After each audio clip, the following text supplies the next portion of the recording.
Hello and welcome to another episode of Mysteries with a History, where I'll take you on a wild ride into the unknown, the strange, and the mysterious. Like you, I have questions, and like you, I want answers. First off, I would like to say hi to some people in the live chat: Awakening Now, Renee, TMI, Kernel, Jonacide, Hides in Long Grass, Greg, John. How is everyone doing today? Some call it the souls and others the spirit, but in essence, it is the consciousness of a person who has died. Stories and accounts of ghosts and mist like figures have always been seen as creepy or even terrifying tales, and yet those stories all point to the existence of an afterlife. The question or not, the question of whether or not we continue to exist once the body has died has been at the core of many civilizations going far back into prehistory, even to the extent of being the subject of cave paintings in the upper Paleolithic time period at the dawn of man. The belief in life after death repeatedly became incorporated into ancient religions, one of the most well known being the belief system of the ancient Egyptians, where death was treated as something more important than life, as eternity beyond this world needed so much preparation. In modern times, fascination with the concept of communicating with the departed took an unprecedented interest during the 1800s to 1900s, in a period where photography was a new science and many dubious photos emerged of phantoms, ectoplasm, and spirits emerged to the public taken during seances. To help me with this big topic, let me bring in my co host, Jimmy Church from Fade to Black Radio. Jimmy, how are you today? Are you ready for today's I, show? I am so ready. And I'm very excited, Christina. And I say it every week, and I have to do it today. Um, a great subject, and I think in this is just my opinion, but I go through this too. I'm looking at some mysterious lighting that I've got here. Hang on for just let me before I gotta have my best for Christina, and so just give me a second. I was uh, I was too busy brewing coffee. There you go. That's better. Hello, everybody. How you doing? Another great subject, and I think that many think about this all the time. They do. They think about it. Do they talk about it? Do you sit around with your family and go, I was thinking about death last night, and you're not, Not and very cheery when you put it like that. No. right. What do you mean, Dad? Well, and I saw this show on near death experiences and what is going. Well, you know what? This is a conversation that almost never happens. We do shows on it and we hear about it, but we don't talk about it. And I can assure you, since the dawn of man, there have probably been two or three questions that have always been asked and have never been answered. Where have we come from? Where are we going? And what happens when we die? Right? And that's it. And we all think about it. And that's why I'm very excited about today's show. And I'm going to ask you, at your age, at my age, you start thinking about these things, right? At your age, do you think about this? What brought you to the subject of today's show? I think about this topic when I'm driving on the highway and there's some crazy psychos. That's when it pops into my mind the majority of the time. But this field, this topic, this conversation has such a history to it, and it has also so many scientific experiments attached to it as well, that it's something that's very hard to avoid. Everyone's going to have this conversation at some point, but there's also so much to it, more than oh yeah, so just plan my funeral and then we'll be good to go. Like, no, there is so much more, and there's so many cultures and religions across the globe since the beginning of man. If we look at written history, it's always been on their minds, and for many, it's believed that it's a better world on the other side. It's a better form of existence after you cross over. For example, in Christianity, you have heaven, right? Or hell. But if you Mm, look at the heaven aspect, it's this amazing paradise.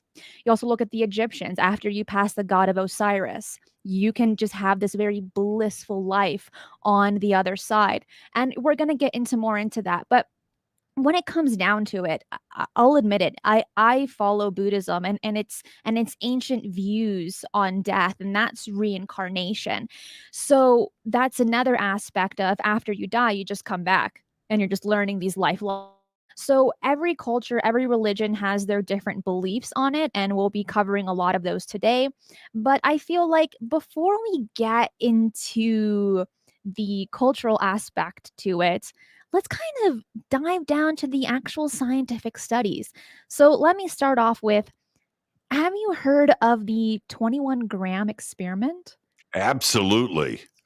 Absolutely. It's something that caught my attention many years ago. And I think that before we jump into this, that was one of the first scientific presentations about the weight of the soul, and that this was a controlled experiment, and it was repeated, and it was one of the first things outside of the cover of the National Enquirer, at the supermarket. It was something outside of these circles, verifying this, that the soul had weight and it leaves the body when you die. And it was something that caught the world's attention, and it's still talked about today. It is, and I read about it, I guess, a few years ago, but I never knew that it had a name. They called the 20 now it's kind of called the 21-gram experiment, and that this started in the early 1900s. Hmm. The beginnings of this study started in 1901 by the doctor of Duncan McDougall, and he conducted experiments in a home for the elderly where he monitored and recorded the weight of 6 patients dying from tuberculosis. And Mr. McDougall published the results 6 years later in the Journal of American Society for Psychical Research. And news of the experiment was published by the New York Times in March of 1907, spreading the ideas much further than this doctor could have ever imagined. And what, we're 120 years later, and it's still being talked about. So, pretty much how it worked, so he placed these dying patients on a cot on the scale and recorded their weight. He noticed at the moment of death that there was a very small loss of weight, somewhere between uh, 3/4 ounce up to 1.5 ounces. And his experiments were carried out for over 4 to 5 years with the help of other doctors, although the elderly home was rather concerned about the entire project. And the concern was based on the potential loss of donation, which were made to maintain the hospital if it were to be proved that there was a flaw in the experiment. I mean, no matter if we're in present day or in ancient times, funding is a really big factor when it comes to science. If we back up, I'm going to share a very short, but for me, I've always looked at it like this. When you're young, you and I were talking about this earlier today. When you're young, life lasts forever, right? Right. And you don't really think about these things because your friends are if you're 15, all of your friends are 15. Nobody's dying, right? And you're not, if you know what I mean. Accidents happen, but you don't think about it because it's not around you. As you get older, you see the circle and the cycle of life. But I'm probably 12 years old and eighth grade. and health and safety class. And the teacher, which is like the PE teacher, right? So, that's who's teaching the class. But anyway, so you go through all of these aspects of health and safety, and you even do like a semester on sex education and right? Okay, so it's during one of these classes, and he stands up there and he says this. He goes, "You know what scares me?" He says this to a class of 12-year-olds. He goes, "What scares me is driving at night," which you just mentioned, "and somebody in front of me crosses the yellow line and hits me head on, and I die. And I don't know what happens after death. That's what scares me." And I'm 12 years old, right? I'm like, what? And you start and that comment that he made to me stuck with me for my entire life. One, I'm watching the double yellow line at night. That's the Oh, first yeah. Oh, at, yeah. at oncoming traffic. But his concern was, I die and I don't know what happens. That's what scares me. And that's exactly what everybody thinks, but nobody wants to talk about it. And by him saying that, I'm wondering today, the 30 other kids in the class, how profound those words were to them.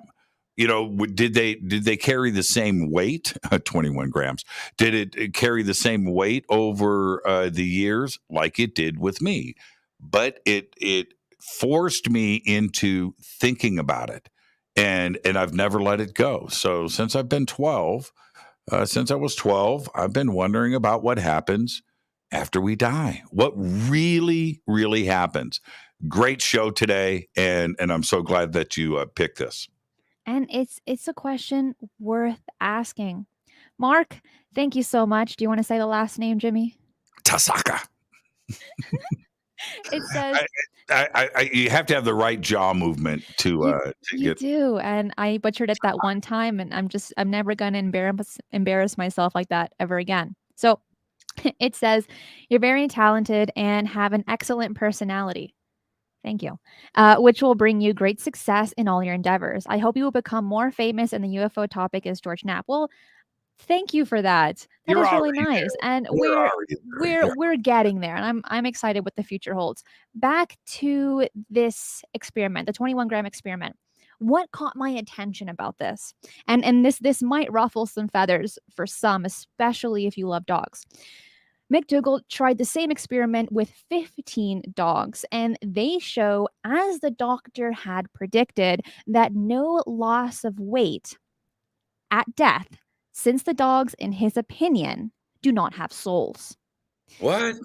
That took me aback. I'm like, well, I mean, look, I'm not gonna lie. I'm a cat person. I like Right. dogs. I wouldn't have a dog. I love cats. I would have 1,000 cats. Right. But when we kind of think about it today, if you're having this casual conversation and one of your dogs pass, a lot of the times you're really going to think, and maybe it's true, I don't know, that your dog has passed on and had a soul, and sometimes it can even still linger. I had spoken to Dave Schrader a few weeks back, and we briefly touched on animals that pass over, and it was stated that sometimes these pets can be seen by the owners, can be felt by the owners, and then they can cross over, I guess, to whatever point that they need to. So if we're looking at that information and then kind of looking at maybe some what paranormal investigators have looked at in the recent decades, it makes you scratch your head and you're like, so then what is this experiment really weighing? Is it really weighing the soul? Is it maybe weighing that last breath? Maybe that last breath carries some type of mass. It adds a little bit more weight to the body. Or is it something else entirely? I mean, we can look at some more ancient scriptures, and we are aware that energy has mass. We are aware of this. And if we look at these more Buddhist or Hindu scriptures, or even if we look at the more new age religion as well, that Mhm. there are multiple energy bodies. You have the astral body, you have the ethereal body, and a few other ones. And it's believed that the soul isn't actually in your body, but it's just kind of like connected through a cord. Hmm. So what if, and this is just, I'm just thinking here.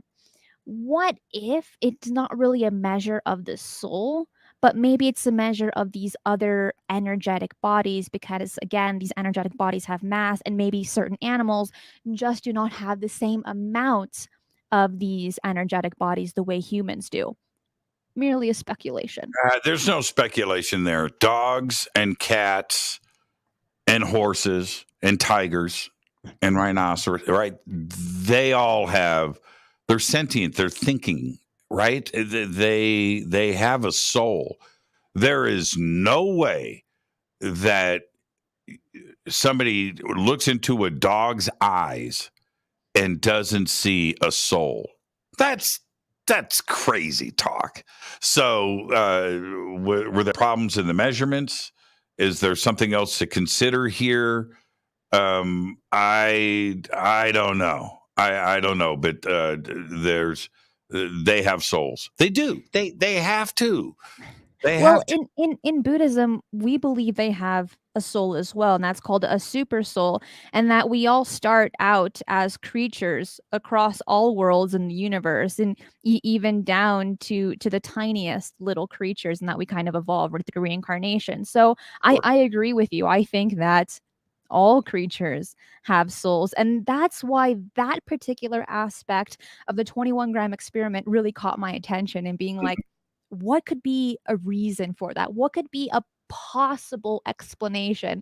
And then my mind's just like running wild and be like, trying to find the answer.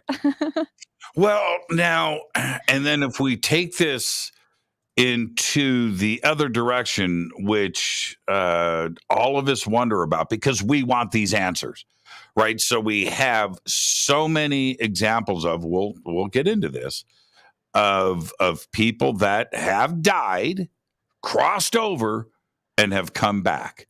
If I can't mention that without saying the name Danny and Brinkley, who's been on Fade to Black multiple times. Dear friend, great guy, struck by lightning like 3 times, right? Killed, died, heart attacks, open heart surgery, died, brought back from the. He has got so many experiences, right, about this. Where is he an expert? Well, he's about as close as we have to an expert on this. But I'm just going to say testimony of what he saw and what he experienced is very similar to so many others that have had it. It wasn't similar to mine, and I should I tell the story? Should Tell the I give story. Tell the my own story. my own NDE? I'm not sure if mine was an official NDE. And I only say that because of my age at the time and the hospital. I was 20, and the hospital wasn't giving me information, and it was a weird experience. Now I was in the hospital for over a month, and I was very sick. At the beginning of the stay, this is what happens. I'm in the admissions part of the hospital, and I'm very sick. I'm very sick. I'm in a lot of pain, and I don't know what's going on. At that time, neither did the hospital. All right. And but I had to be carried in. I couldn't walk. And so forth. So anyway, now I'm on this gurney. I've got all these tubes and things plugged into me, and the doctors come up, and this little female doctor says, um, "We're going to admit you to the hospital for a bit." I said, "What?" And I thought I was just going to go in, get some, and I, whatever. I'm 20. What do I know? And and I said, "For how long?" She goes, "We don't know." And I got this lump in my throat, like this weird feeling. And I don't know if I actually cried, but, and then I went, boom, out, gone. And I woke up 4 days later. Okay. Now, what happened during these 4 days? that's we can maybe get into that later. But I didn't know it was 4 days. All I know is my eyes popped open and there was this priest, older black gentleman with the collar, right? The priestly collar. He's got a Bible sitting next to my bed. And I don't know where I'm at. And I looked at him. He jumps. I startle him. He startles me. We both freak out. And he's hitting the nurse alarm button, right? Calling the doctors, and the room fills up. And I wanted to go back to the place where I was. I didn't dig this, and I really didn't even understand that I was in a hospital. So about a week later, there was this little nurse. Her name was Tiny because she was like this tall. And Tiny and I would hang out. And I was the only person on this floor in the hospital. I had long hair. I'm 20 years old. Everybody else on the floor is like 80, right? And I was, I was pretty cool for her to hang out with. And I couldn't sleep. They were changing my IVs every 4 hours. So I was like awake all night. Anyway, so she would sit. And one night, about a week later, she goes, "You scared us." And I said, "Oh, what do you mean?" And she said, "For those 4 days." And I go, "What 4 days?" "The 4 days when you were unconscious." I said, "I was unconscious for 4 days?" Right? I didn't know. And she goes, "Your temperature was going up and down every 30 minutes, and you almost died a bunch of times." Really? Right? And I went back, and that's what, now I know it was 4 days. And she's telling, "We didn't want to tell you any of this, and I'm not supposed to be telling you this. You're supposed to hear this from a doctor." Now, this is during those 4 days, Christina. I didn't see the light, right? No, I didn't see that. There wasn't anybody else there. I was by myself in this blackness, and I couldn't see walls or the end of anything. Couldn't see the floor. There was like a light coming from above me, illuminating this table that I was sitting at. That's it. And everybody, I don't have anything else to add. I didn't meet God. I didn't meet the Creator. I wasn't told that my life's journey wasn't ended yet. I needed to go back. I wasn't ready. I didn't hear any of that. But I really enjoyed the experience. Wow. So much so because I was in bliss, right? It was like this wonder. I was happy. Anyway, I wanted to go back and I couldn't do it. I tried. I would shut my eyes. I would try to get into that conscious. And obviously I haven't since then, but I know what that experience was. And it was very similar to the feeling of, I think, euphoria that Danny and Brinkley had described to me and others when they shared their experience. Now, did I see it? Right? Was I at death's door? Did I enter? I simply don't know. And I can only share my own experience. And when I hear other people talk about this moment, because I was in a coma, I was unconscious for 4 days, and it wasn't a frightening experience. It was actually wonderful. I can't. Maybe it was the drugs they were pumping into my arms. I don't know, but with others, I didn't have the tunnel of light that we hear lots about, or the Akashic records, or a life review. No, I didn't have any of that. But it was surprising to me to find out that it was 4 days, because they could have told me it was 4 minutes, and I would have believed them. I had no concept of time, only happiness. And it seems that a lot of people go through near death experiences. It's more common than we believe. But before we get into that, Deranged Lunatic, thank you so much. Keith, thank you. And Sophia, you're so sweet. I love you too. And we're going to talk on something else in a moment. But back to near death experiences, there have been scientific studies on this. And for for the most part, there are thousands of survivors that go through this kind of like touch and go situation, dealing with that their body is completely damaged, that they've entered some kind of like heart attack or shock or some kind of blunt trauma, placing them what we would consider a coma. And that's when they would have these near death experiences. Now, universities across the globe have covered this. And in a peer reviewed paper written by professors at the University of Virginia, asked the question, do near death experiences reduce the sense of fear of death?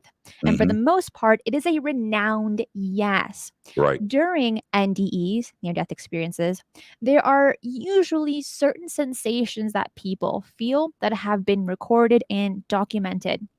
These include feeling very comfortable and free of pain, the sensation of leaving the body, sometimes being able to see the physical body floating above it, kind of like astral projection or an outer body experience, an OBE, the mind functioning more clearly and more rapidly than usual, a sensation of being drawn into a tunnel or darkness, and then a bright light, sometimes at the end of the tunnel.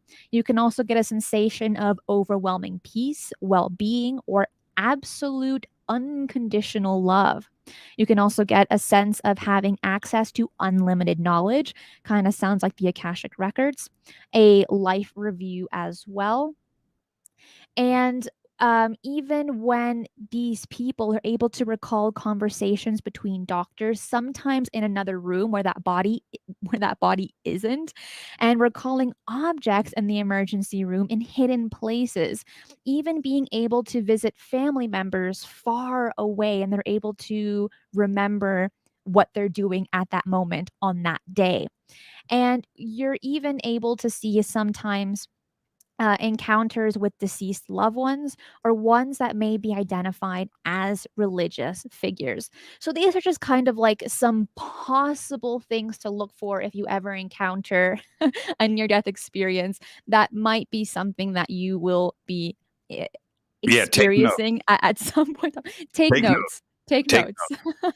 Take notes. But it's a very real thing. Before I continue, Cindy, thank you so much. Loving the episode. Thank you. No, thank you. He's watching an indie. See, everybody knows where I'm from. That's why she put that in there. I went to school with Cindy. Cindy and I go way back. Oh, No, I'm kidding. But Cindy, love Naptown. Okay, now on this, what scientists, right? I'm always bagging on scientists, but actually, I love scientists. But scientists and doctors in general are atheist. Okay, I'm just going to go out there and say it in a general sense. Not all of them, but most.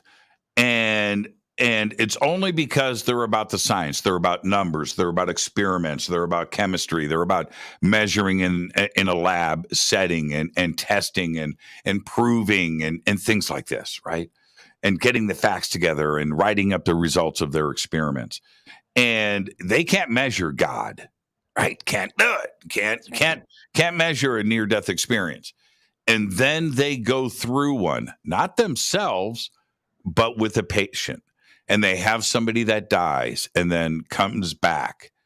And those doctors that go through that experience and those nurses and the medical staff, when they witness this and are participants in this, in that a doctor, excuse me, that is open heart surgery, heart attack, whatever it is, gunshot, whatever it is.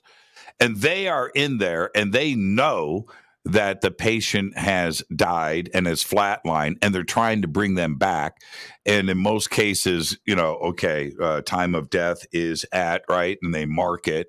And then 10 minutes later, the patient is, right. Right. Yeah, that's kind of scary. Right.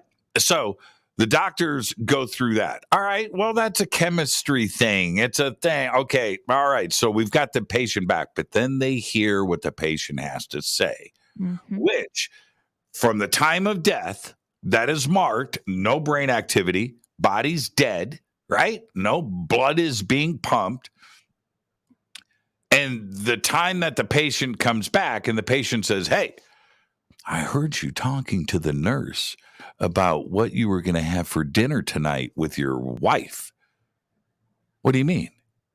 I heard you. And then that nurse dropped a scalpel on the floor and picked it up. It was dirty. She wiped it off on right and handed it to you. What? And the nurse, and now I'm making all of this up, but these are experiences that have been recounted, in that there is no way that this body could have seen the nurse pick up the scalpel and wipe it down and hand it to, or whatever, right? Only the nurse knows that. The nurse thinks that they got away with something. Doctor knows the conversation that he had, and that there was no way that this body, because it's a body, it's not a person anymore, could have heard this and known this. These people are shaken to their core. They know that there is something else going on, that there is life after death. And yes, rising up and observing the room and watching the activity going on and the struggle to bring this body back to life and everything that is happening. Well, there's no brain activity, right? The machines are saying there is nothing there, and they are struggling to get that brain activity back. And during that period, there's total recall of everything that was said and done in the room. And these doctors that come back with this testimony about this all say the same thing. There is a soul. There is a soul. There is something else going on. We don't just die. And it's these reports, and I've covered this extensively on my show over the years. These reports are some of the best examples. And when you read these examples, as you have, we're going to go through some of these today. What do you think, Cristina? Do you think when a doctor comes forward and speaks about their own personal experience and how it has changed them, isn't that something that we should consider? Absolutely, because they've thought of every possible explanation before coming to the one of literally having a near death experience. One doctor, a neurosurgeon by the name of Eben Alexander, wrote an entire book Oh called yeah. The Proof of Heaven. And he talks about his personal experience of having a near death experience for someone that didn't believe in this. He was a neurosurgeon. He understood the brain, how the brain worked, taking care of it, and that's it. There was nothing beyond death until he experienced it for himself. And there was another one called Bruce Grayson, part of the University of Virginia. And he didn't have his own experience, but when he was dealing with a patient that had died, and that's in air quotes, passed away, the patient had ended up seeing what he was doing in another room. When she came back to life, she told Dr. Grayson the whole situation, and he changed his career. He ended up studying near death experiences, and he's one of the more more, I guess, one that deeply studies this topic publicly. There's another university that also has done some extensive research back in 2014, and that's the University of Southampton in the United Kingdom. And they studied 2,600 patients in 15 different hospitals that went through cardiac arrest. And they stated that from their findings that only 9% of those 2,000 patients underwent a near-death experience from the description that we had just kind of previously given a few minutes ago, Jimmy. But um, they do go into more detail. And a lot of the times when people hear stories of near death experiences, their minds go to the only possibility that the only reason to why you're having these experiences is due to hallucinations or some kind of imagination or being under some kind of substance. Well, the University of Southampton says, not so fast. And here's a quote by Dr. Sam Perina, a researcher to the study, and it says, This is significant since it has often been assumed that experiences are in relation to death are likely hallucinations or illusions occurring either before the heart stops or after the heart has been successfully restarted, but not an experience corresponding with real events when the heart isn't beating. In this case, consciousness and awareness appear to occur during a 3-minute time period when there was no heartbeat. And this is paradoxal since the brain typically ceases functioning within 20 to 30 seconds of the heart stopping and doesn't resume again until the heart has been restarted. Furthermore, the detailed recollections of visual awareness is the case consistent consistent with verified events. So, Jimmy, based on that quote, what does that mean? What does that mean? there's like there's 10 things there that need to be addressed. And I have no issues with a possible hallucination. But stop right there. Let me explain. Our body produces DMT. All right? Okay. DMT in the pineal gland. That's right. That's number one. That does happen. Two, we produce obviously adrenaline. And at the moment of something crazy going down, like your brain going, holy crap, we're about to die, right? Okay. So, and you go through that. Maybe it's a car crash. Maybe you just got pushed out of a 10-story building. You fell off a cliff. You're having a heart attack, whatever it may be. But your brain realizes something bad is happening. And at that moment, the adrenaline rush happens. DMT gets pushed out of the pineal gland, and you have a crazy hallucination. And it could be something like all of your memories are released in your brain, and you have this life review. Okay. Yeah. You know what? I think that all of that is possible. Okay, I really do, and the reason why I think that it is possible is the so many experiences that say the same thing about an extraordinary life review. Well, there could be a natural process that is causing that to happen, and you don't necessarily have to die, right? You don't have to. What if you almost get hit by a car? What if you almost get in a car accident and you know what it's like, right? You hit the brakes and your adrenaline is pumped for the next 15 minutes. Whoa, that was close, right? Do you have that sudden life review or a piece of it happen? I think that we all have. I think that we've all gone through it. Not too long ago, this is very brief. I'm driving to downtown Los Angeles. I'm driving at night. I just wrapped up Fade to Black. It's 11 o'clock. And I'm on the 405 freeway, and I'm merging, and I'm coming off of one, and I'm merging on. And at that moment, in front of me, I see a car go past, a cut in front of a semi truck, pop out in front of the semi truck. This other car didn't see this car, is merging on. They almost hit. They slam their brakes. This is in front of me, 10 yards, maybe 15. This is like 30 feet. And the car spins around, goes that way in front of the semi truck. Semi truck hits its brakes. The car in front of me slides sideways at 70 miles an hour. I didn't have time to hit my brakes. The car peeled out this way, and I zipped past by luck. Now, as all of this goes down, you know what I did for the next 30 minutes? I couldn't even drive, right? Adrenaline took over. And for a moment, I went, this is it. This is how I go, right? And it was in slow motion. And now, through the rest of the drive, I thought about all of that.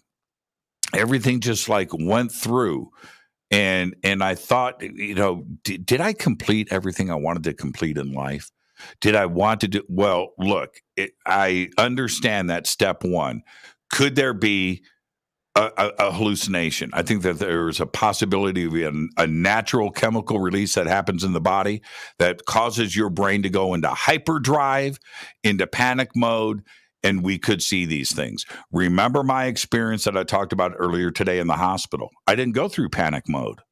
I didn't have that, right? I didn't have a DMT release. I didn't have an adrenaline release. I just, right? I was out. So I didn't have that life review, right? I didn't have the light at the end of the tunnel. Was that because I didn't get an adrenaline and DMT release into the brain? Right. So again, there are so many checklists to go down and think about. Now, going back to Eben Alexander, let's talk about him for a second. I know Eben. I've hung out with him, and I introduced him at a conference, and I got to sit through his presentation, and I have one of his books here. Eben, he's one of the smartest people. He's a neurosurgeon, right? So he's like automatically, right? He's at a level of intelligence that you and I will never experience, right? That's it. He's a very smart guy. And when he goes through explaining about who he was before in neuroscience and a brain surgeon and what he did and his views on life and everything else through his near-death experience and who he is today, coming from somebody who is absolutely lived a life of being pragmatic and black and white. Right? Everything had an explanation to it. And then he goes through it. And it's heart-wrenching. Eben is a changed person, and he knows. Now, the life of a neurosurgeon, you have money, success, the house, the cars, you know what I mean? You are a neurosurgeon, and all of that doesn't matter to him anymore.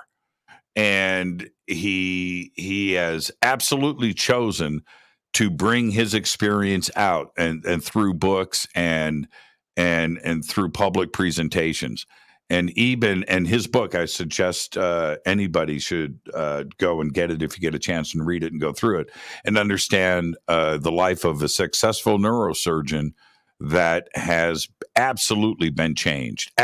Fundamentally, to his core, is a different person. With a situation like that, there's no way you can go back to who you once were. Anything that is traumatic or anything that changes your perspective on something, you're never going to be the same person. No matter how hard you try, no matter how hard you want to be, it's not going to happen. Jimmy, we have so much more to cover, but there's a break coming, so we'll be right back after this. Hi, I'm Micah Hanks, and let me tell you something. I support Cristina Gomez as a Patreon subscriber, and here's why you should too. She brings all of her unique insights to a whole new generation, and all while she's also going through college. Listen, support Cristina, become a Patreon subscriber today. You won't regret it.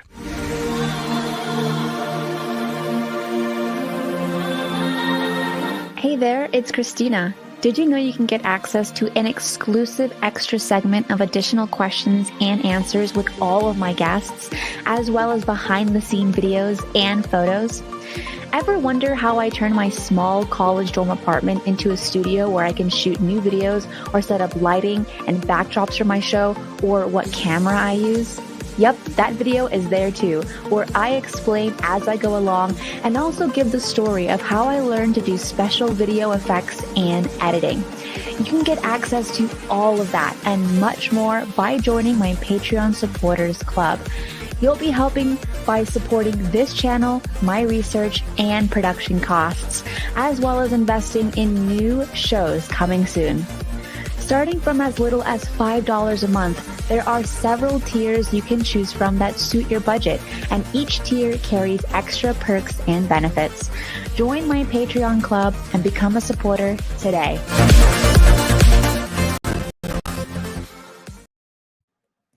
I wish I was faster at pulling up photos. It should be so much easier. But at the beginning of the show, I had mentioned how important the afterlife is to ancient cultures.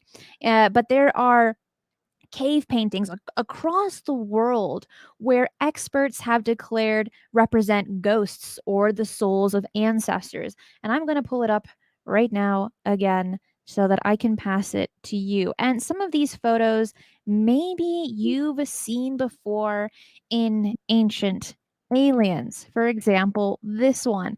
But if we're looking at the more mainstream archaeologists, it is believed that these are merely spirits or souls coming in from the other side. And I find that kind of fascinating that no matter how you're looking at this, there can be so many interpretations. Do you see aliens, possibly the gray aliens, or do you think maybe it could merely just be some kind of spirit, the ancestors, the ancestral spirits of these times, of these ancient times, these prehistoric times? What do you know about kind of more ancient paintings or drawings or cave paintings when it comes to the afterlife, Jimmy? Well, it's certainly proof that we were always smart. And this is man, Homo sapiens sapien, has been given the ability to question, to wonder. Right now, let's take this another direction real quick to address this directly. Do dogs and cats think about death? Mm. Right? Right? Do monkeys? Do primates? Are cows thinking about death on the way to the slaughterhouse? You know, probably not, but we can.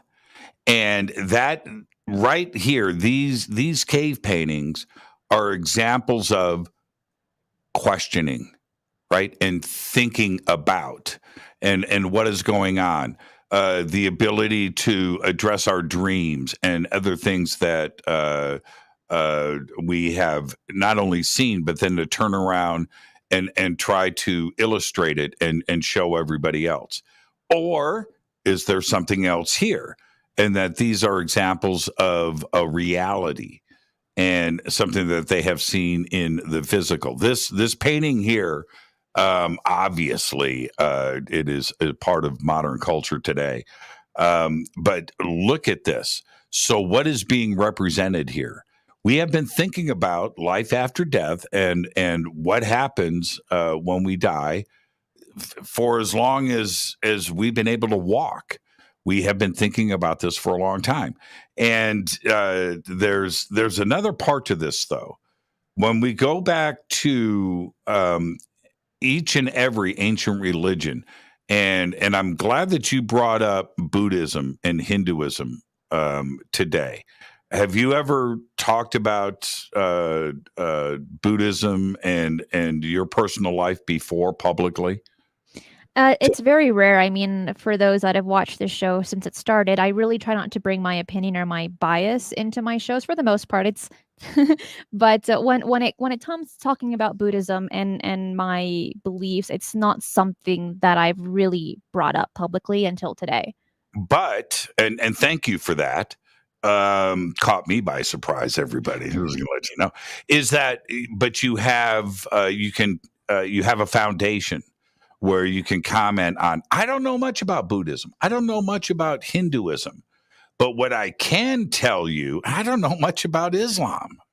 Right? I don't know a lot about Judaism. I don't, and I don't know. I was baptized Catholic. I have no clue, right? I have no clue about most religions. But one thing I can say is that every religion talks about the afterlife, every single one.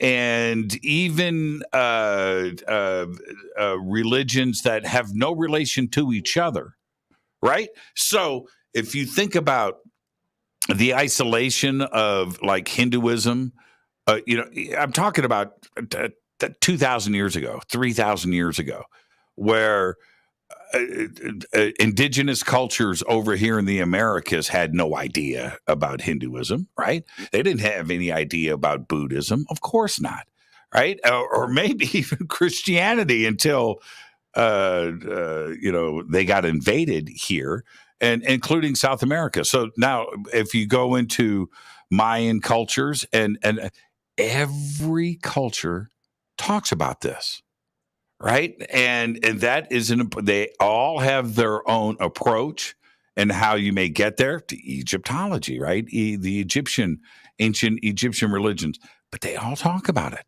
and they've all thought about it. And in some cases, I think that we can draw parallels that are nearly exact across these religions that are completely different, Christina, completely. Absolutely. I think for the most part, a lot of these religions or belief systems have a very similar foundation. And just to kind of bring up something pretty quickly is I'm very private with my personal life, my personal beliefs. And my UFO sighting occurred in India when I was on a trip north of Varanasi with a Buddhist group. And I just see Buddhism. It's like a way of life. It's not really a religion. It's a set of principles to live by, but Mhm. it's so ancient, based on Hinduism, or I guess found on Hinduism. I mean, and the afterlife is huge of how souls progress through kalpas of incarnations to become enlightened and transcend this realm, which in Hinduism and Buddhism is called the wheel of rebirth, and other dimensions are huge in it. Also, in Hinduism and Buddhism, incarnations occur across worlds and across the universe. It's not just here on Earth. Mhm. And life out there is no biggie in Hinduism or Buddhism. It's just kind of like, yeah, if anything happens, there's another one that is to come. I do want to address some super chats. Ronan, it is so good to see you here, my friend. And thank you so much, as always. Genocide, you brought up a really fantastic thing that I actually want to talk about right here, right now, while we're on this conversation. So, how about the life between life experiences?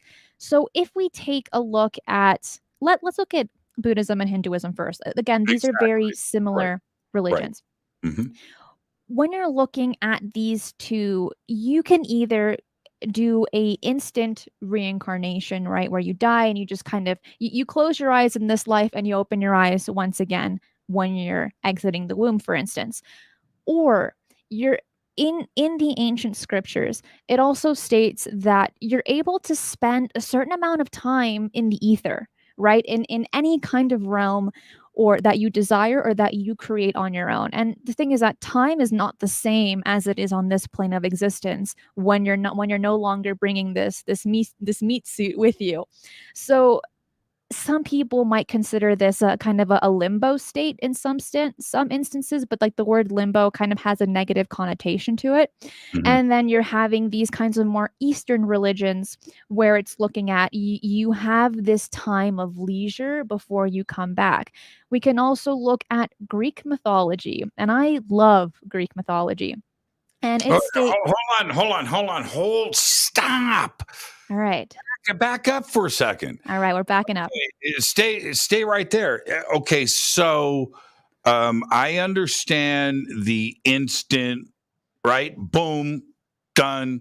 You've transferred your soul from your your now dead body into the soul, into the body of a child who is being born at that moment, right? That makes a lot of sense. In Buddhism and Hinduism, and if there's a difference, I need an explanation here. I need to stop you so we can understand. In Buddhism, your soul leaves your body, right, In at death. In just like a basic question. We'll talk about Hinduism in a second, but your soul does what if you're a Buddhist? in both religions, your soul is actually not in your body. There's just kind of this cord connection between the physical body and the super soul. But you're having other types of energetic bodies in this physical one that allows it to interact with this world, and if through deep meditation, maybe even possibly interact with other higher realms or maybe even lower realms, such as the astral body, the ethereal body, and there's a few others. But with that time between between death and then entering that next reincarnation, it's that time of reflection to see how your life did, to see what you need to do to balance out your karma, all the bad deeds that you did, how to balance that out with good deeds so that you can reach enlightenment faster. And what's enlightenment? That is when you're fully, completely free from the wheel of rebirth in the realm of samsara, which is the realm that we're in, which is the realm of suffering. So to say, I mean, This is great, Christina. I'm learning so much. Okay, so what now? Nirvana is mhm. is is is that what you need to achieve? And so you have Philip D'Souza just popped in, and Yeah, we're gonna address that for sure. of course there's Yeah, difference. there's a difference in Otherwise, it would be Hinduism. the same religion. Yeah, I mean, look, in Hinduism, you have more of a deity worship deal, the trinity of Brahma, Krishna, and Shiva. Yes. Buddhism doesn't deal with the worship of deities such as in Buddhism, but the belief system is very similar. Now, okay, so let's stay with Buddhism. So you die, Mhm. and now this improvement of self that you just addressed, who is telling, are you being told your faults or things to improve on? Or are you supposed to be self aware and know these things that need work? Yes, it's again, it's that kind of time of reflection, and as we hear so much, I guess even if we're here right now, it's trust that gut feeling. But there are also enlightened beings that will teach through their wisdom, such as bodhisattvas, arhats, things of that nature. So it's a little bit of both. Okay, And so again, you've I go need to ahead. interrupt. I'm going to be very rude here. So, a Buddhist that has an NDE, this is where I'm going. There's a method to my madness, Christina. Okay. So, a Buddhist that goes through an NDE and comes back, what do they say that they experienced on the other side? I don't know. Ah, I don't know, but that's a great question, and it's I'm one worth curious about asking. I that. mean, just Yeah. because I follow the Buddhist belief, it doesn't mean I'm an expert. I don't know a lot of these. I don't know a lot of this information, but that's a great question. Could it be that they're seeing the same things, or what if they're seeing the same things but just interpreting it different? What if a Buddhist dies, right? Right? They're doing their thing and they meet like Saint Michael, right? They meet Jesus. Jesus comes up and goes, dude, you got it all wrong. Right. Or, and then the Buddhist comes back and goes, I'm going to church on Sunday. Or the opposite of that happens where you have a Christian, right? As that goes to the other side and it's not Jesus, right? It's not heaven. And then they come back and go, I'm this Hindu thing is vibing with me. I'm resonating with this, and that's the other thing. How profoundly is it changed? And I'm wondering what a Buddhist would experience with an NDE. In Buddhism, you're not attached to things in this world. And if you were, you would become what is called a hungry ghost. And you will, in effect, be Mhm. stuck here hanging around your attachments, kind of like maybe what we see some ghosts today. If we kind of just look at it and they're haunting a certain area, maybe it's because they have an attachment to how they died, to the building, to a certain item in the house. Obviously it's kind of hard to have these conversations with these entities, but for the most part, let's say a Buddhist has a near death experience and sees Jesus in the it's all going to kind of mean the same thing to them because they're not attaching to the physical body, they're not attaching to seeing certain people and seeing them as something else. And Buddhism embraces Jesus Christ as an avatar, and so does Hinduism as well. So it doesn't really matter who they see. I guess it's all up to the interpreter and how they're going to interpret the situation, regardless of that background or that foundation that you may have in a religious belief. Yeah. And I have to ask you, Christina, what do you think happens? What do you, it happens. What happens when we die? It hasn't happened to me yet, so I'm not too sure. But you certainly have thought about this. I mean, Of of course. you I can mean, ask me the same question after you answer. Deal? the biggest deal, the biggest thing that I have in mind, and I'll be honest, and I'm I've never spoken about this publicly to anyone, so this is very, I'm getting sweaty, but in this lifetime I would like to enlighten, right? I want this to be my last turn of the wheel of rebirth, and I want to go to higher realms as a Buddha self, as that pure self, which is an opportunity that is there for all of us. Anyone can obtain that from what's believed in the Buddhist scriptures. So, what do I think happens after death? Well, I hope this is the last time I come back, to be honest with you, and to live those kind of blissful lives that so many cultures have mentioned, where it's just a sense of paradise, but also to help others that need that kind of guidance as well, to also finish their cycle. So it's a very complex question, and in very simple words. It's very complex to answer, but I guess the biggest thing is just wanting to be with the creator. But what about you? What do you think death is like, Jimmy? I believe that the soul and consciousness are the same thing, and I know that people want to put different labels on it and separate them. I don't believe that that is the case. Who we are is who we are, and that it continues, and it continues forever. The only issue that I have with that is, why can't we remember? Why can't we continue? You just said, continue our life's experiences, and Sure, I can possibly answer that. Ronan, oh my goodness, thank you so much. Thank you. To answer your question to that, Jimmy, what if in your past life your wife passed away in your arms, several of your children passed away, your dog got run over, and you had a tragic death?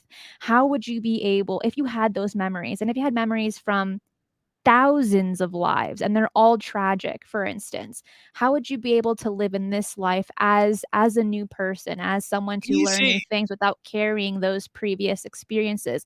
While it might sound easy, No, it's look not. I look would well, be a Jimmy, country singer. I would be a country singer. but look These for are country instance, songs. look for instance, in your lifetime, or those that are listening, in your lifetime, there was Right. one thing that happened to you, and maybe it's been years, it's been a decade, and you just still can't let it go. Maybe you did something wrong and you feel guilty about that. Now imagine carrying that one feeling of that one small thing for countless lives. You're able to remember all of them. Right, And right, right, if we are very, very sure that there is an afterlife, how many people would commit suicide at the first sign of trauma? right, right. There's just, who cares, right? Who I'll cares? just come back.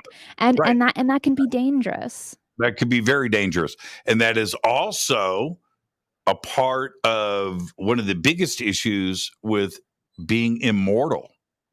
That's right. Because if you're immortal, then you would, just imagine 10,000 years of life's experiences and memories and tragedy and things that would accumulate, and what that would do to your head over thousands of years of being immortal. It would be the same thing that you're talking about here, and that you would constantly carry these burdens. You would have Samsonite luggage hanging off of you. You would be carrying serious bags of stuff that would constantly hold you down. So I get that and I understand that. But what about the continuation of, say, knowledge, right? That you were a scientist for 5 lifetimes, right? And and the knowledge of science continues. I play guitar, right? So what if I was a guitar player in a past life and now I continue and I could continue with the knowledge of playing? I don't have to start over, right? What's a C chord, right? And instead, and continuing that, or a painter or whatever it is. And then you would reincarnate with at least the skill set of what you learned previously. There's a movie coming out about that exact topic called Everything Everywhere. I'm excited to watch it. That sounds amazing. I cannot wait. I cannot wait for this movie. I'm excited for it. But there's something I want to address that I'm seeing in the live chat, and it's talking about Jesus. And Buddhism embraces Jesus Christ as an avatar, and so does Hinduism. Paramahansa Yogananda did a lot for people in the West to understand how Jesus is seen in Hinduism. And Paramahansa Yogananda was the man that brought yoga to the West. And he really places Jesus Christ and many others as these types of avatars or these types of people that, regardless of what you believe in, regardless of what your religion is, Jesus Christ is someone that is well accepted across the East as a whole. So I kind of wanted to touch on that before we continue, because I think that is somewhat important. And talking of Yogananda, he predicted his own death because that's what today's show is about. And when he mentioned that his mission was done, he would soon leave this world for good. And this is called moksha. And he did it. He did a process called Maha Samadhi in front of the public and camera moments after he concluded in his last speech, and he died. So imagine this. A holy figure is telling a speech. He finishes his speech. He's like, look, my mission is done. I did what I had to do. I brought yoga to the West. And then he closes his eyes and he's gone. He not only predicted his own death, but he also created his own death through moksha and through a lot of advanced spiritual practitioners in any belief system. They are able to control when they will pass on if they've reached that level of enlightenment where they're able to understand that they're not just the body, that they're more than that, and that even though the body drops, the soul is still immortal, like how you had mentioned. So it's really interesting. The mad respect that I have for anybody that has that type of conviction, right? That type of belief system, just mad respect. Now, let's also talk about the Dalai Lama, because the Dalai Lama, and again, don't quote me as a direct quote here, but I believe that the Dalai Lama has stated he's the last dude. Right? That is what he said. That's what, and this has been a reincarnation process that has gone on for a very long time. And I think they found him when the last Dalai Lama passed, and he was like 8 years old, right? 7, right? Am I correct? Anybody else can help me here. But that he is at the end of this lineage, and that there won't be another reincarnation of himself to continue the line of succession with Dalai Lama. Is that possible? I mean, is it up to, and whose decision is this? We're talking about near-death experiences, right? And reincarnation and what happens to your soul and what goes on. Well, the story behind him, and it's a fascinating one, and to go back and follow his life and through this and how he was reincarnated. Whose decision is that? Is that an earthly decision? Is that a decision that the Dalai Lama is making, and that he could stop reincarnation? Well, once you've passed that level mentally, right? I think that you are able to control when you can return, if you wish to return, or when you want to pass. And yes, he will be the last earthly incarnation. When he passes, he will pass as a Buddha, totally enlightened. So Right. the super soul is like a trunk of a tree. Okay, the many lives of a person are the leaves on the branches of the tree that absorb all the lessons or the light and water. In the case of a tree, that's the belief on what kind of reincarnation is. So that tree trunk is your super soul. All the little leaves are all the lives that you've lived, all of the lessons that you learned. But it ends with enlightenment. It ends with transcendence. And there's quite a few other people that have talked about this in modern times, such as Alan Watts, Terence McKenna. Mhm. There's a few recent ones, Sadhguru as well. And once you've entered that state of enlightenment, you won't come back to this universe. And there are many other universes in the belief of Hinduism and Buddhism where you can become a higher being. And we can kind of bring that idea to the UFO phenomenon. A lot of people mention that they don't always see aliens in physical form, but they see these light beings. And they claim that these are enlightened light beings. Mhm. If we look at it in the eyes of what we've been talking about so far today, it could be believed that they've already done their whole cycle of living all their lives and learning all their lessons to where now they're able to come in to Earth or any other planet and to help those that need that assistance or maybe those that are ready for a new lesson. Now we're kind of getting into a different topic that maybe we can share for another time, but there's a lot to it. And the term in this case would be a bodhisattva, where you're dealing with these types of light beings that are able to instruct you, or even physical beings that are enlightened that are able to instruct you or others, which we can all become in this Now, is lifetime or this in the next when we're done with our lives. this is fascinating, Christina. You today you have revealed yourself to everybody. There Yeah, there's no going back after you've this. got a lot of levels to you, young lady. But here's the thing. Is this when we there is a huge connection to ufology here. And so is this what has through bad word choices because it's hard to put all of this into words and words may not the words used may not be correct. Is this what has been talked about for thousands of years, whether it's angels or demons, little alien grays, leprechauns, deities of 9 arms, or whatever, that this is just another example of what has been going on for a very, very long time across cultures, across continents, across religions. Is this really what has been going on? And I want you to answer that.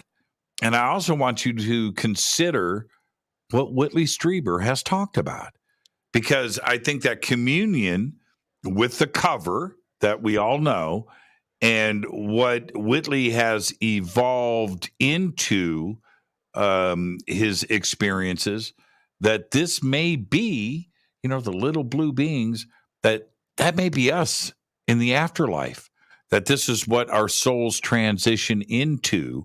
And this is another parallel world, and they're coming back in and visiting ours. And it's very similar to everything that you've just talked about. There are countless possibilities in what's going on in this universe. And if we have taken lives in alien forms, it would simply make sense. So that's why I love this topic so much, anything to do with this, but also, in a sense, having that kind of background, that Buddhist background, to allow me to know that anything is possible. And it also makes me question, How many other lives in other worlds have we taken? Could we be visiting ourselves through different incarnation with another incarnation? And it gets kind of confusing. It doesn't. And no, And it's not confusing at all. but in the end of all of this, I totally recommend some of the lessons that Sadhguru has taught. He is eclectic in his belief, and it incorporates Hinduism, Buddhism, Christianity, and it all makes sense in the ways that he explains things and the questions that he is asked. So, for those that don't know who he is, take a look at him. I think you're really going to enjoy his content, his videos, and his books as well. Okay, it's Sadhguru. Sadhguru. Yeah, You say it so well. I just watch the videos. You just watch the videos. That's how they say it. And so all of this stemmed off of you asking me what I thought. And so, what happens. And back to my original, I didn't get to the end of it.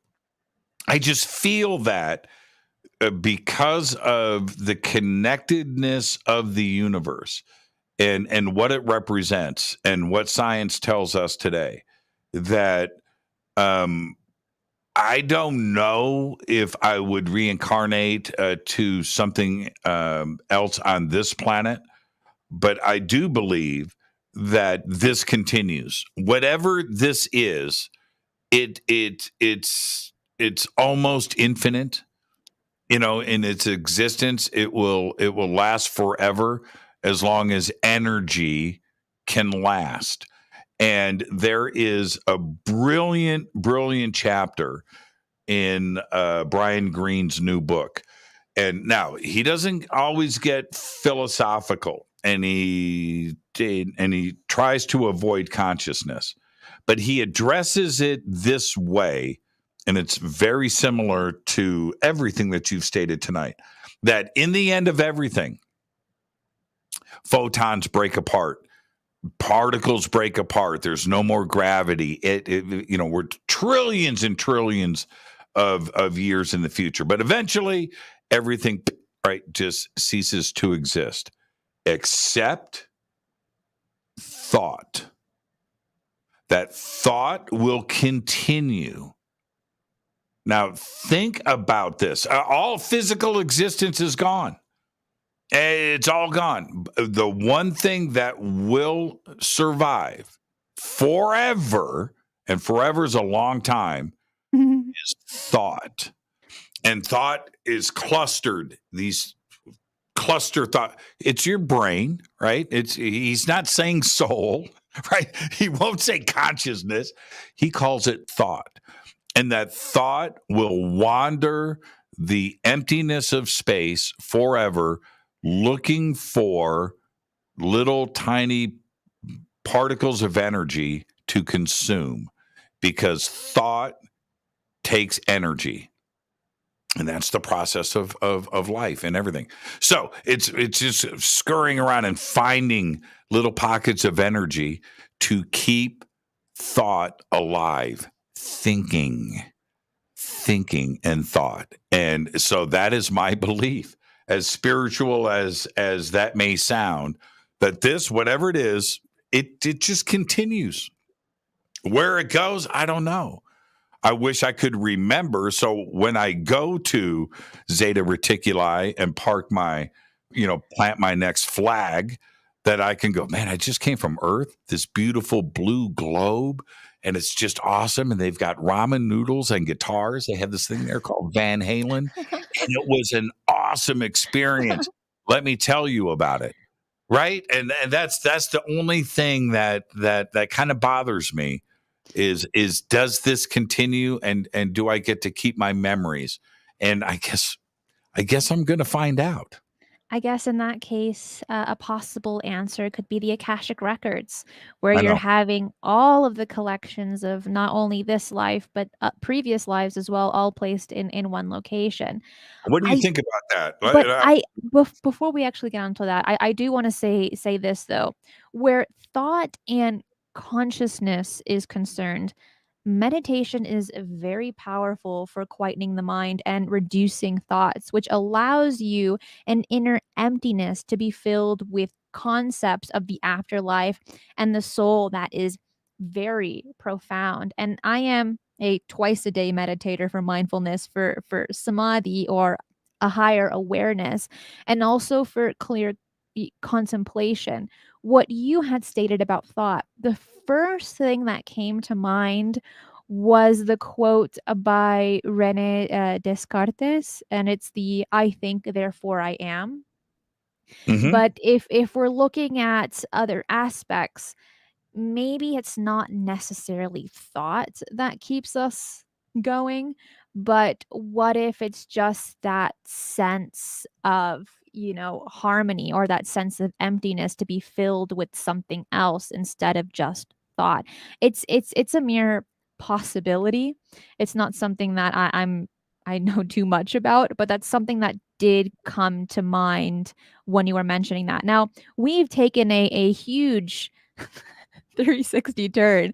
There's one more thing I want to talk about before we end today's show. It might run a little bit over by a few minutes, but I want to talk about the skull experiments. Okay. Yeah. Okay. Yes. But you can't. No, I asked, what do you think about the Akashic records? And the reason why I think this is so important is the Akashic records. Without going deep into it, it is something that is brought up time and time again from those that have experienced NDEs. And I don't even think that most of them have even heard of the Akashic records or had any awareness of this community that discusses this, but yet it comes up over and over again. What do you think about the Akashic records? Looking at the knowledge that I have, based off of reading ancient scriptures, it would simply make sense. How could you live so many lives and lose that information? While it might not be accessible to this incarnation that we're in, everything needs to be collected, because at the end of the day, it's all about balance. It's all about karma, how to balance good and bad karma in order to reach that higher state of nirvana or enlightenment, or entering that state of paradise or even heaven, for instance. Mhm. So when it comes to the Akashic records, it is something that needs to be considered. And in my mind, giving my opinion here is it's something that I believe that simply needs to exist, to have this cycle of life. Okay, let's go to Skull. All right. So we're talking about life after death, near death experiences. And something that I had mentioned at the intro of this video are seances. This is something that I find just really fascinating.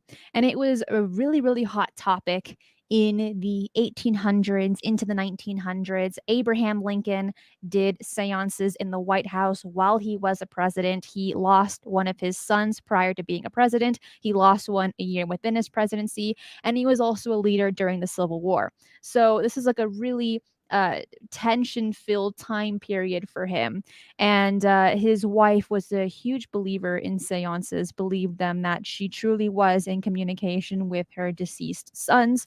But when it comes to the historian's belief on why Abraham Lincoln was public about seances, it's one of two possibilities. Either one, he also believed in seances, or that he was trying to give this impression that even though this is a very intense time period in the 1860s, that he was still able to keep a cool mind, have fun party tricks at his events, and to show this type of personality of everything's okay. I can enjoy myself, but everything's under control. And that blew my mind. I'm just like, whoa, a president does all this? Well, for those that don't know what seances are, Jimmy, do you want to explain them? Um, uh, You don't have to. I can do it. no. I have done a few seances. Okay. I participated in seances. So I'm not how to offend half of the audience, and then how the other half is going to go church. I love you, man. Okay, so but every seance that I have participated in was BS. It seemed a little too carnival to me. I thought you were going to say carnivore. Yeah, that too. It was that. That came later. That was part 2 of this. And so, but here's the thing. I was a willing participant. I wanted something to happen, but when I went through them, I came out of it. Now, this is my take. My experiences with seances were all, I felt, BS. That it was done for show, and somebody was trying to impress. And also, there are people there that want to believe, so they're going to do their thing, right? Okay, all right, okay, but it didn't work for me, and but that doesn't mean that there aren't really good individuals out there that have the ability to connect to the other side, and the way that they approach a seance is different, and it's solid, and it would be a great experience. I haven't done that, and when Susan Slaughter, I will just bring her up. She's an amazing person. She's very smart, and I just her soul is just, she's just honest. So when she says to me, Jimmy, I'm going to have a seance and I want you to come over and hang out, that's different to me, because what she is doing is not gimmick, right? And it's not. Yeah, are you following what I'm saying? I do. Now, I smell what you're cooking. Yes. Thank you. Picking up what I'm putting down. And the reason that I think seances took off the way that they did in the early 1900s, well, before that, of course, but here in the United States, it was like a big deal. And there were very important people and successful people that were participating in this. And so when you go through that, you're going to have people out there that don't have, their only interest is your pocketbook and getting into your money and taking your money from you. And that's the part for me. I think that seances have gotten a bad rap. Not to say that the connection to the dead or to the afterlife or being able to communicate, I think that part is real. So the skull experiments, it's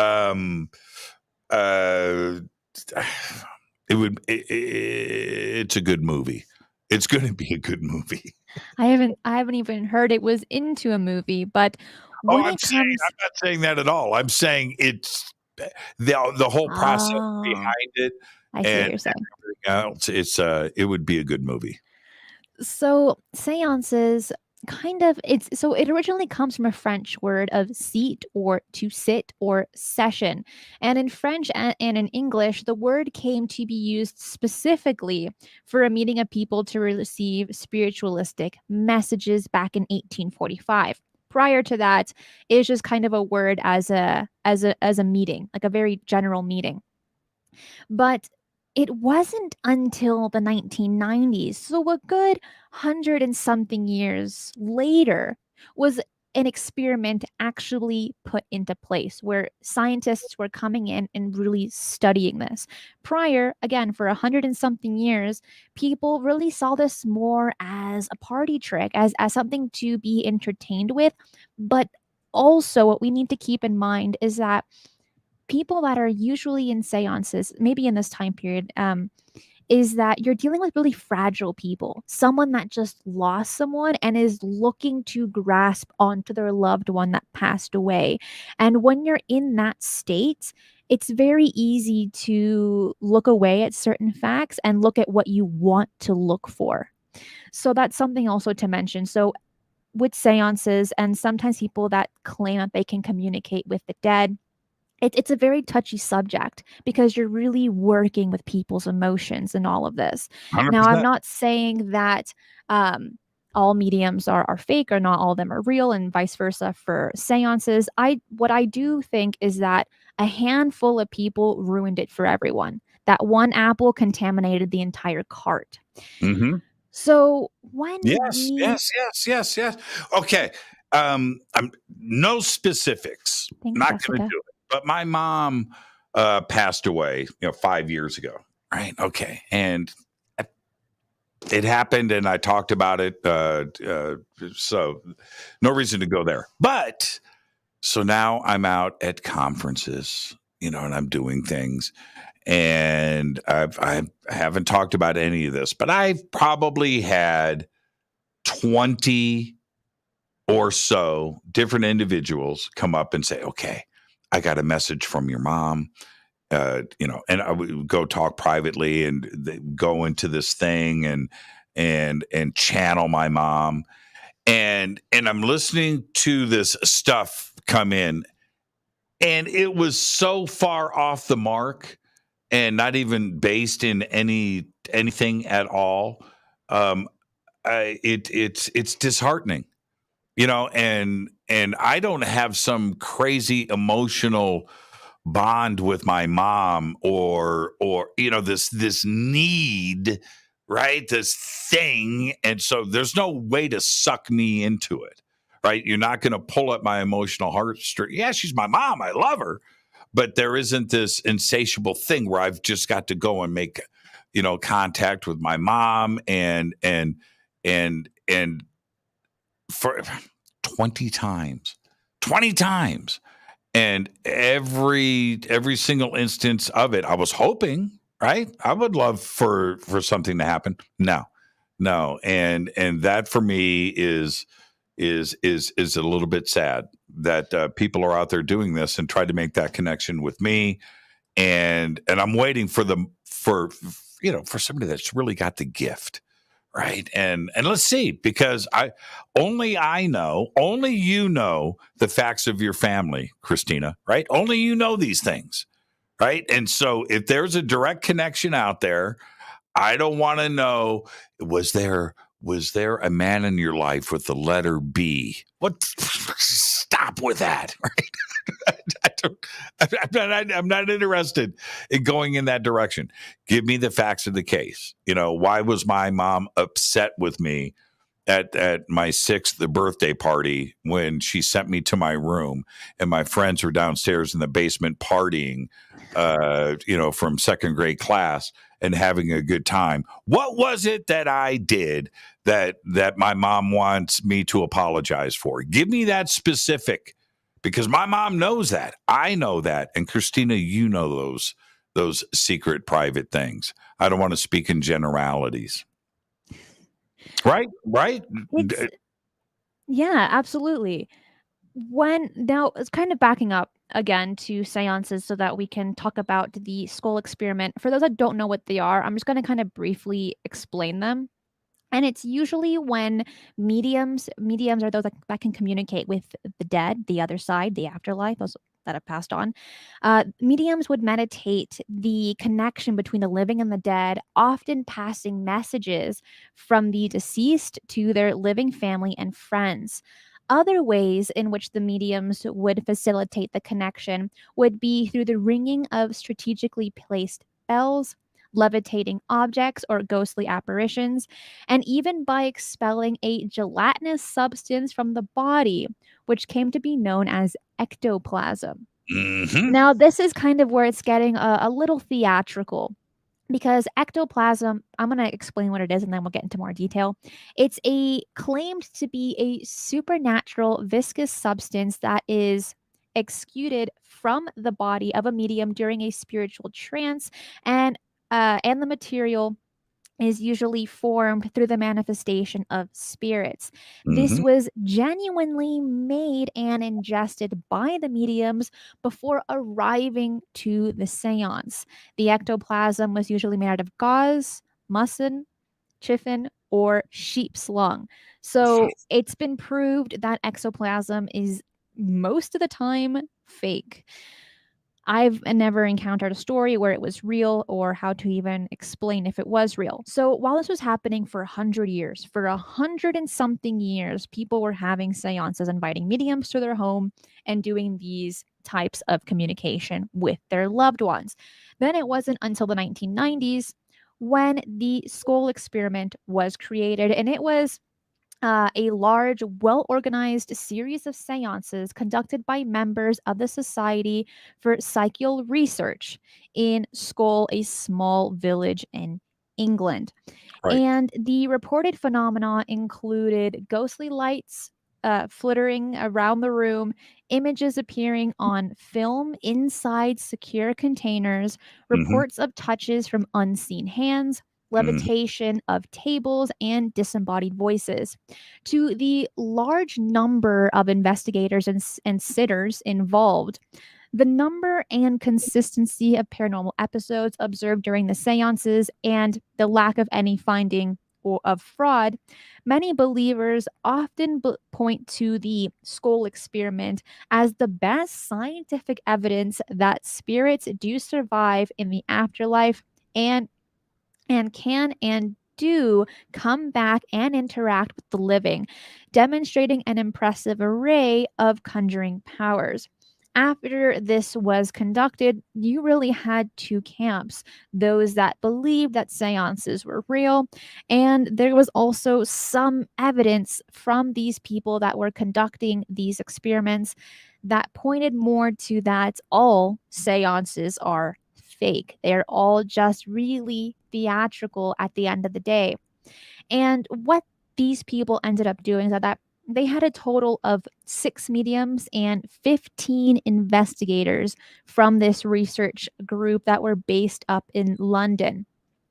And there were a few rules that needed to be put in place by the mediums in order to be watched when conducting these experiments. And that's kind of where the issue lies.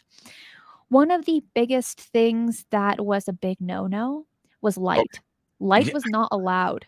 You were not able to bring in any type of luminescence while these situations were happening, and that's been practiced for 100 years since the beginning in the 1840s when this was happening, 1850s.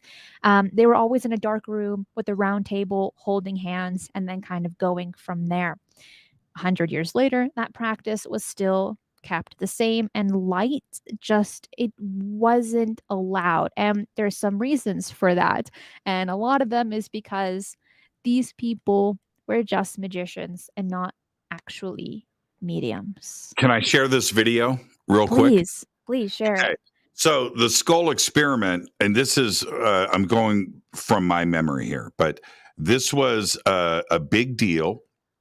And 1998, 1997, 1998, and I was reading a lot about this online, and there was some media, some talk shows that were covering it, the experiments, and how everything was documented. This is a video of one of the entities that showed up at the skull experiment. Okay. Ooh. And so that's what you're looking at here. And now I'll just go ahead and play it.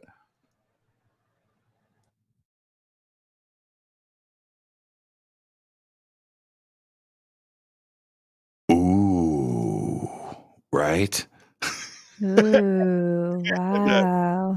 Yeah. You can pull it down. You can pull it down. And then so that was blue 1. And let me see here. Hold on for a second. Let me pull up blue 2. And this was the second entity. Hang on for a second, Christina, until I get this ready. And let me prep this. Okay, you ready? Go ahead. This is blue 2. This is the second entity. Okay.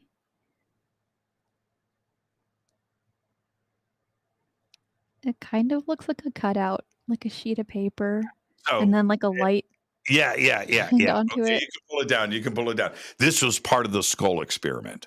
And this was some of the images that were captured with the sealed cameras in boxes. Yeah, I mean, if anything, it could be like those just like Zeta reticulum ghosts, ghostly grays. So I'm just going to leave that right there. The skull experiment. I mean, there was a lot of attempted media coverage in this, That's right. but everything that you just mentioned, right? Objects, books flying across the room, the tables are shaking, whatever, disembodied voices and ectoplasm, right? And these entities that were captured on camera. Well, I just showed you what was captured on camera. And anyway, but they were everything that was built up about seances in the 30s and 40s and 50s. And, the paranormal poltergeisty aspect of this. That's what the skull experiments were, to show that all of this stuff was real. Well, there is the imaging there now. Polharic and others that were getting together on the Northern California coast, and the seances that they were doing. And certainly with the 9, I know that we're talking about near-death experiences here, but we swung into seances. I believe that what they were attempting to do was genuine. And did they make contact with ET, the Council of 9? They were shaken to their core. And we're talking about some very, very smart people and individuals that were involved with that. So yeah, that's a seance I would like to go to. And I think this is a beautiful way to end the show. And I want to end the show by saying that none of us know for sure any of these answers or what happens when we pass. When it comes to Yogananda or Sadhguru, Hinduism or Buddhism, or even meditation, these are things I recommend you to look into out of curiosity. But when it comes to these teachers, belief systems, and religions, it's all a matter of faith, and there's no proof anyone can provide. And so it's personal.